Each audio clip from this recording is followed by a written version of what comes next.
stars, and you just boggle the mind. And the technology caught up to them.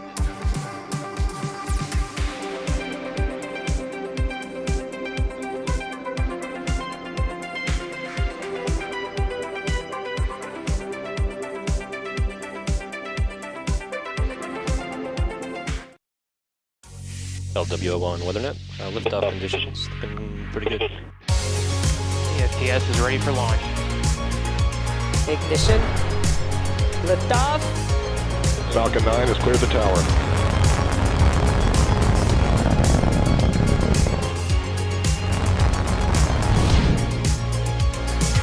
Ten, 9, 8, Side booster ignition. 6, 5, 4, 3, 2, 1.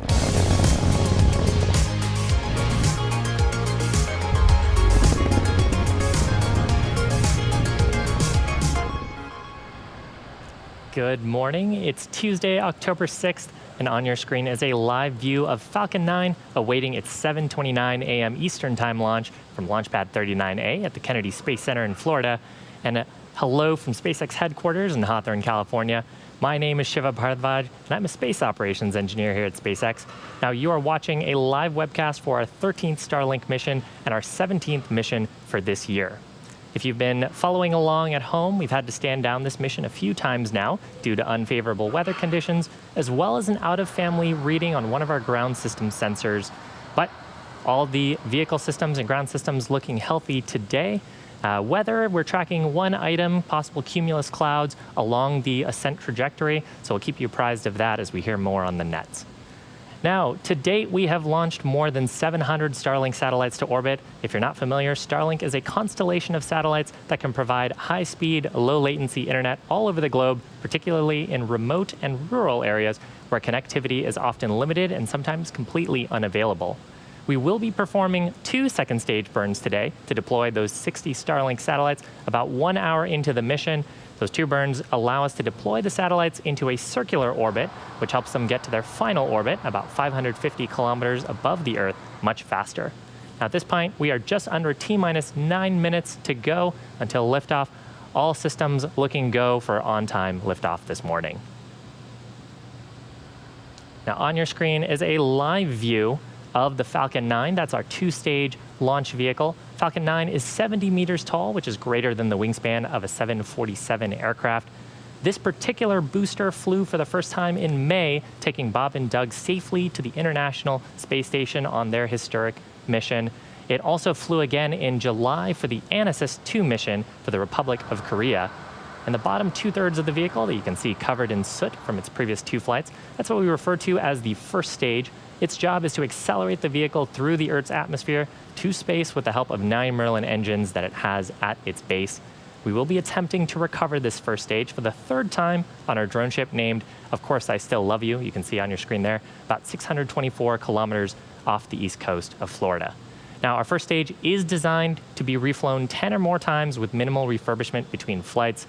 It'll actually be the 15th time this year that we're flying a flight-proven booster and the 43rd time that we're doing so to date.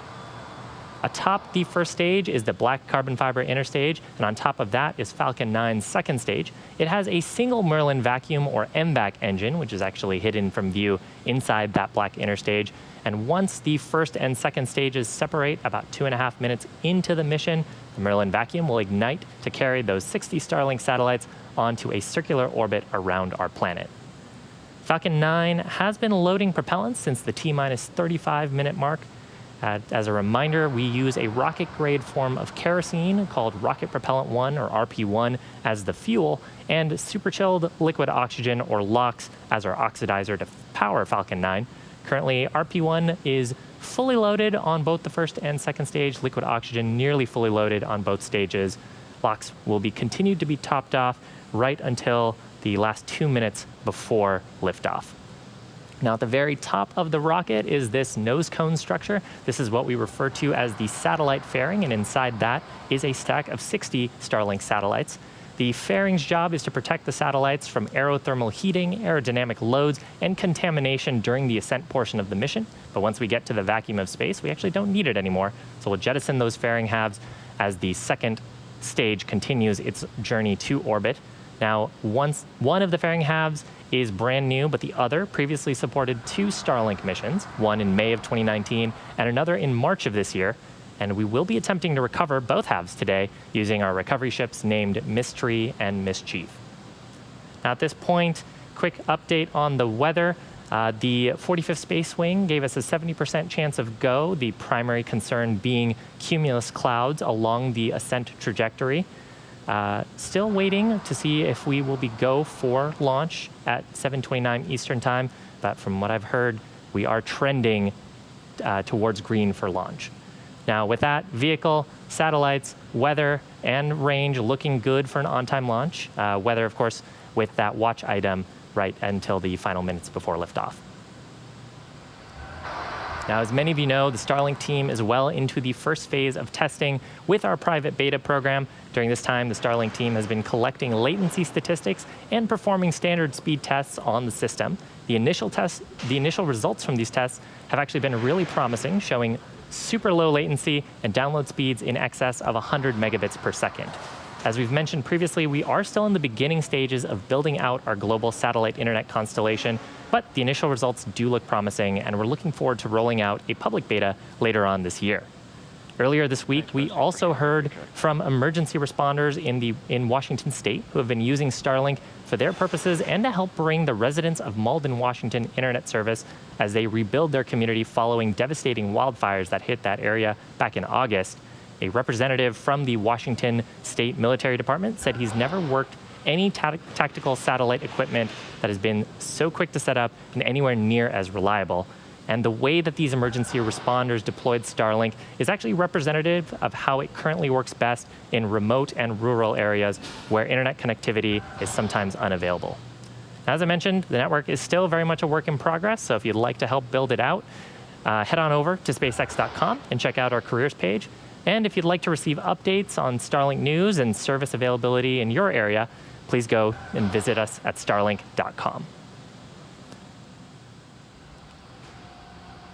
Now, at this point, we are T-minus 4 minutes from liftoff. Just heard on the nets that we are go on weather.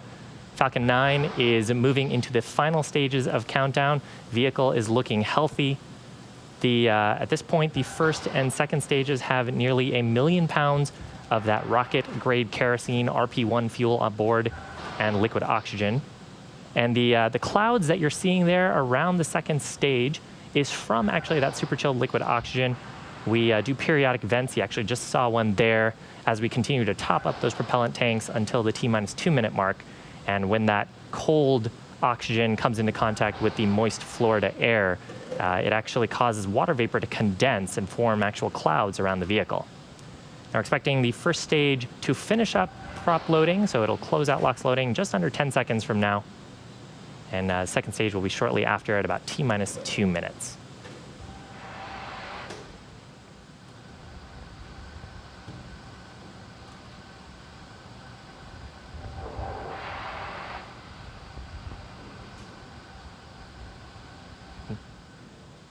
Now, about T-minus 60 seconds, Falcon 9. LOX load closed out.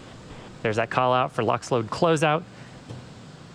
About T-minus 60 seconds, Falcon 9 will transition into startup. That means that the rocket's internal flight computers will have taken over the launch countdown, and they will continue to have control of the vehicle all the way through the rest of the mission. At this point as well, the Starlink payload is continuing to look healthy. No issues being tracked by the Falcon 9 team at this moment. Weather is go for launch. Range is currently green for launch. Coming up around T-minus 2 minutes, we'll hear a second call out here for stage 2 LOX load complete.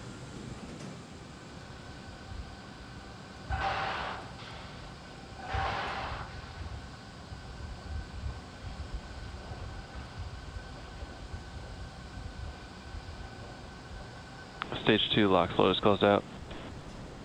Beautiful shot of pad 39A with the crew tower to the next of it. Not using that today. Coming up shortly here, we'll actually see some venting from that large truss structure on the left-hand side of the vehicle. You can see it starting there. That truss structure is what we refer to as the transporter erector. That's what rolled out Falcon 9 to the pad. and provides electrical power as well as the propellants that we've been loading into the vehicle. At this point, we're just venting out liquid oxygen that is in the lines on the transporter erector before transitioning into the final steps before liftoff.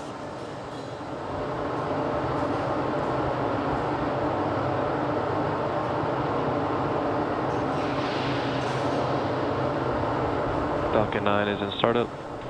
So with that call out, Falcon 9 is now on autonomous internal control. Coming up, we'll hear from the launch director, see if they will give their final go for launch. LD is go for launch. So with that, Falcon 9 team's ready to go, vehicle ready to go, weather and range ready to support. Why don't we listen in to these final 30 seconds of terminal count. T-minus 30 seconds.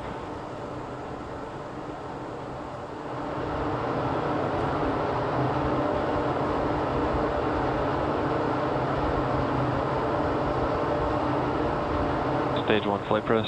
T-minus 15 seconds. 10, 9, 8, 7, 6, 5, 4, 3, 2, 1, 0. Ignition. Liftoff.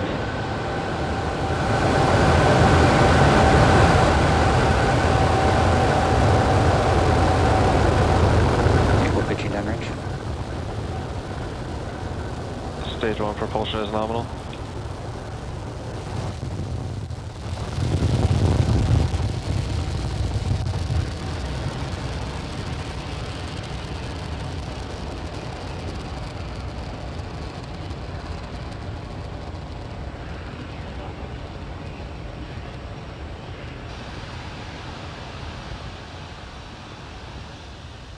T plus 40 seconds, Falcon 9 successfully lifting off from Launch Pad 39A at the Kennedy Space Center in Florida.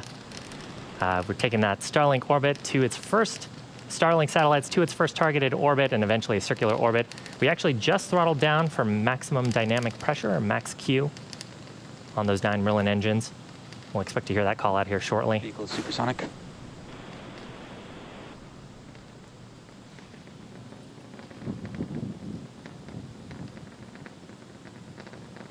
Max Q. So call out there for having gone through the point of maximum aerodynamic pressure. That's when the loads on the vehicle are the highest from the combination of our velocity, but increasing while the density of the atmosphere decreases. Now, coming up in just about a minute, we will have 3 events happening back to back. First will be main engine cutoff, or MECO. That's where we'll shut down those 9 Merlin engines. You can see the plume expanding from them on the back of the rocket here. That'll be in preparation for stage separation. Now, stage separation is where the first and second stages will separate. First stage will continue on a parabolic trajectory towards the drone ship, while the second stage continues on to the final event, or second engine start number 1. That's where that Merlin vacuum engine will ignite. And once it lights up, it'll propel the second stage along with Starlink satellites into orbit. Actually heard earlier that we've started chill in on the turbo pumps of the Merlin vacuum engine to get it ready for that full flow of propellant and oxidizer. So coming up just about 12 seconds from now, expect to see MECO, its main engine cutoff, then stage separation, and then at about T plus 2 minutes and 45 seconds, second engine start number 1.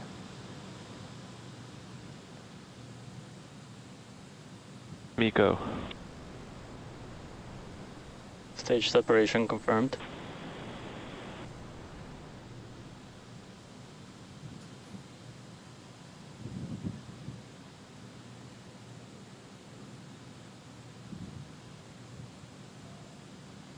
So there is successful stage separation and second engine start. You can see the grid fins deploying on the left-hand side of your screen. That's the first stage. On the right-hand side of your screen is the Merlin vacuum engine starting to glow brightly with the heat of that combustion reaction. First stage making its way back towards Acquisition of planet signal, Earth. Maryland. Coming up here, should be fairing deployment shortly. Separation confirmed. There's a call out on the nets and a beautiful shot of the Starlink satellites. You can see on the right-hand side there a little bit of planet Earth Actually, you can see a fairing half there trailing away. Now, as a reminder, we will be attempting to recover both the fairing halves today on our recovery ships, Mystery and Mischief, that are also stationed in the Atlantic Ocean.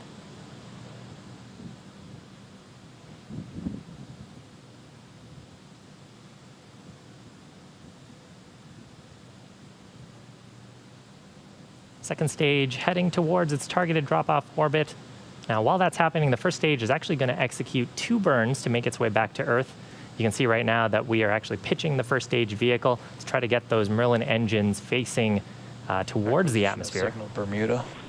Those periodic gas clouds that you see along the first stage are actually from our attitude control system.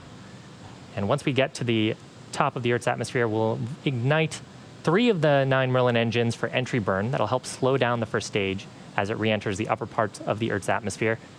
And the second of those burns will actually happen much closer to touchdown on the drone ship. That's the landing burn, where we will ignite just a single Merlin engine at the center of the set of 9. And that'll slow down the vehicle rapidly before hopefully a soft touchdown on our drone ship. On the right-hand side of your screen, continuing to see the Merlin vacuum engine continuing to burn. This is a pretty long burn for the Merlin vacuum engine. This will be going until about T+8 minutes Second stage on and 48 seconds.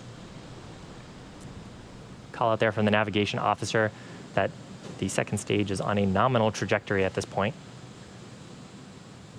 So flying right down the middle of the bars. Cool shot from the interstage on the left-hand side of your screen that's looking up at where the second stage previously was, looking out towards space, because those Merlin engines are pointed towards planet Earth.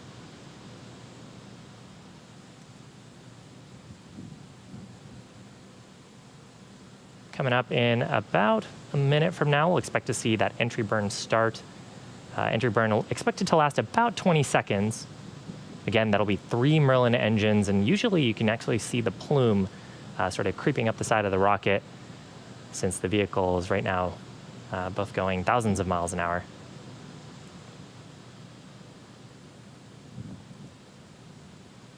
At this point, the first stage has reached the highest point of its orbit, the apogee, so it is on the downhill portion of its trajectory. You can see Earth getting bigger and bigger. Stage 1 FTS is saved.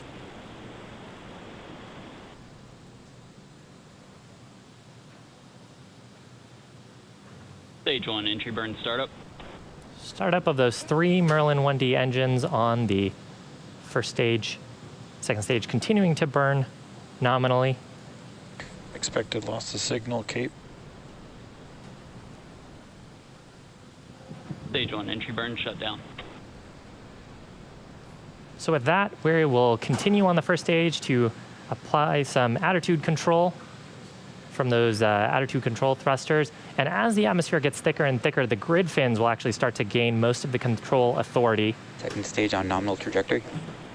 And the grid fins will continue to fly Falcon 9 in, giving us aerodynamic control.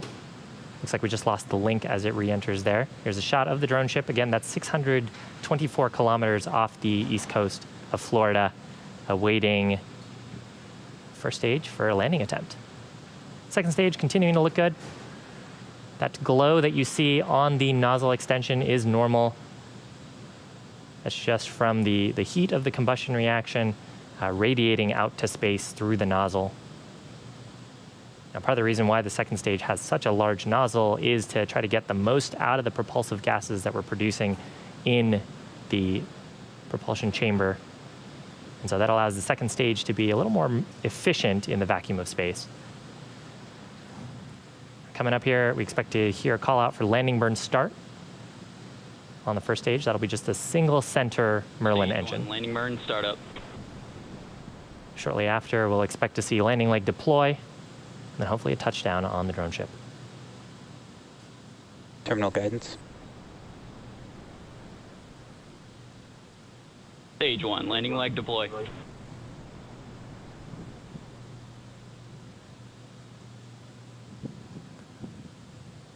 Looks like Stage one right landing confirmed. in the center. That marks 61 successful Stage 2 FTS is safe. recoveries. Third time for this booster. Now, coming up about 8 seconds from now, second stage is also going to shut down its engine for second engine cutoff number 1. Keep an eye out for that on your right, on the right-hand side of your screen.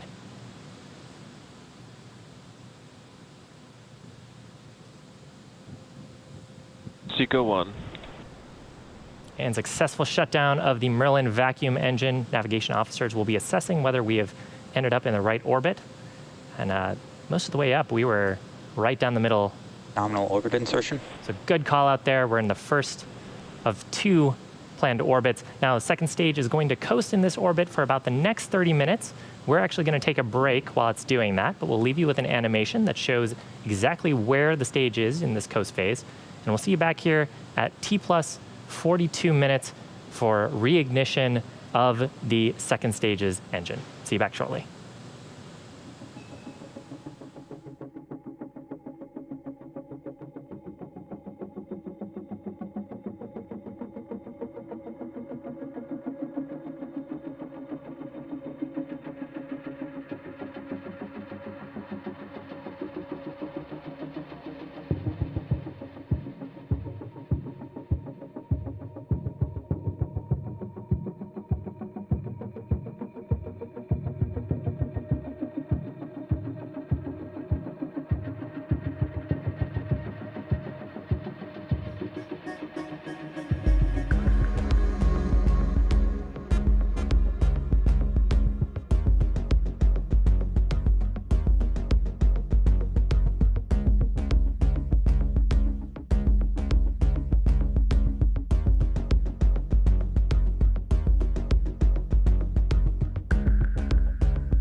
Expected loss of signal, Bermuda.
Suspected loss of signal, Newfoundland.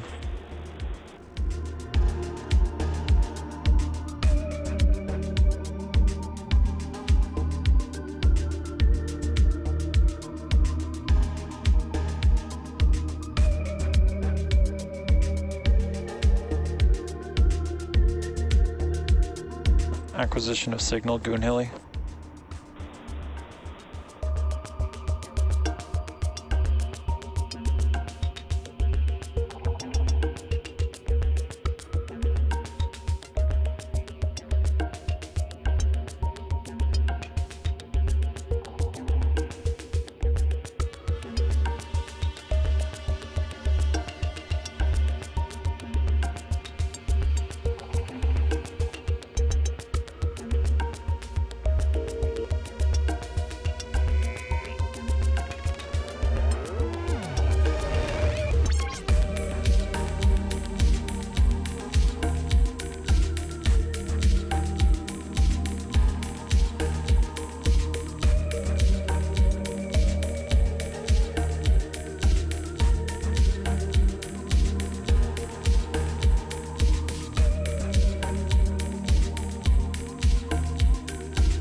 Detected loss of signal, Goonhilly.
Acquisition of signal, Diego Garcia.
Welcome back to our webcast coverage for our 13th Starlink mission.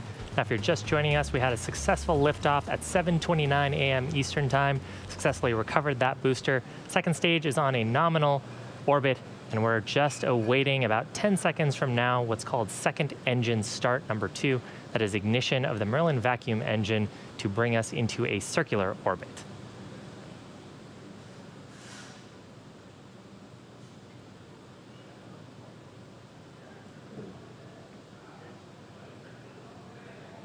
MVAC burn 2. And good shutdown. So super fast second engine start number 2, and then followed by second engine cutoff number 2. That was to raise the perigee, or the lowest point of our orbit, to be circular and similar to the apogee.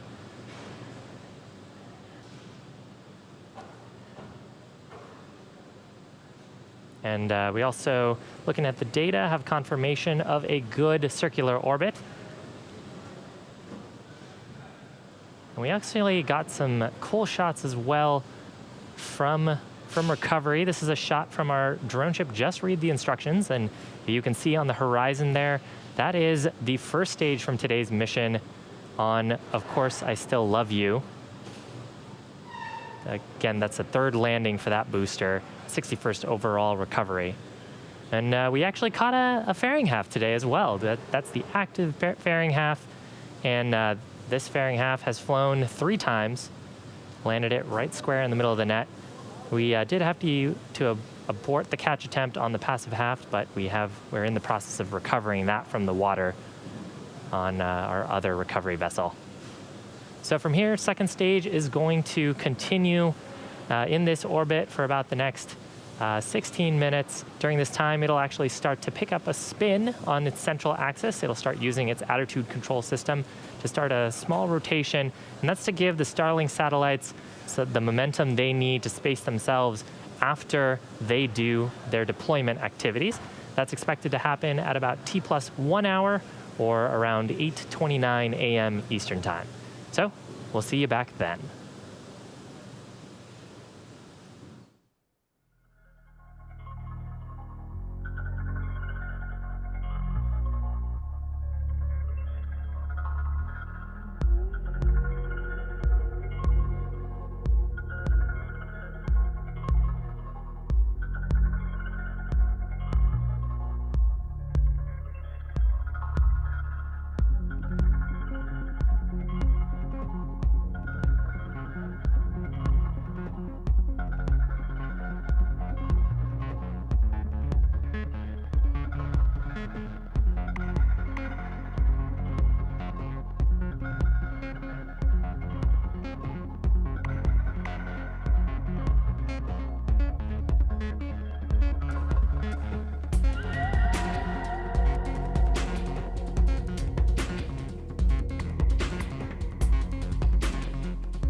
Expected loss of signal at Diego Garcia.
Acquisition of signal, Tasmania.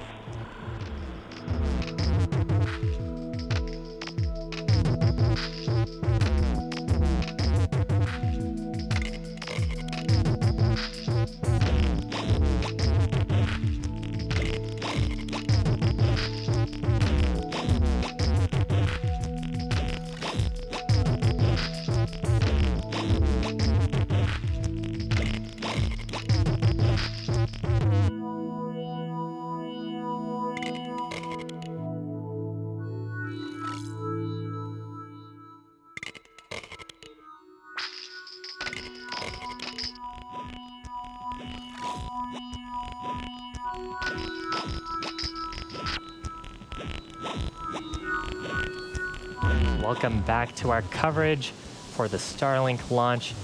Now, if you're just joining us, we had successful ascent of the first stage at 7:29 a.m. Eastern Time. We recovered that first stage as well. Second stage is currently in a circular orbit around the planet, about 275 kilometers above the Earth's surface. And coming up next will be deployment of the 60 Starlink satellites. We actually just saw a shot of them earlier. Now, the second stage has picked up a slight spin. It picked that up from its attitude control systems. And that's to give the Starlink satellites enough momentum so they can space themselves out after deployment, which is expected just about 40 seconds from now. And you may have noticed it's a little bit dark. We're actually on the nighttime side of the planet. And a cool shot right now from a camera on the top of the second stage, looking up at the stack of 60 Starlink satellites. Starlink is part of our space-based internet constellation, and we're continuing to build up that network with today's launch. So coming up about 10 seconds, expect to see payload deployment.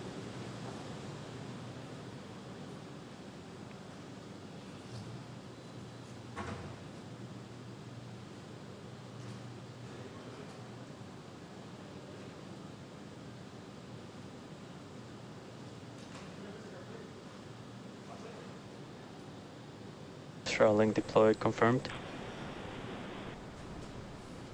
So you can see the Starlink satellites gently floating away from the second stage.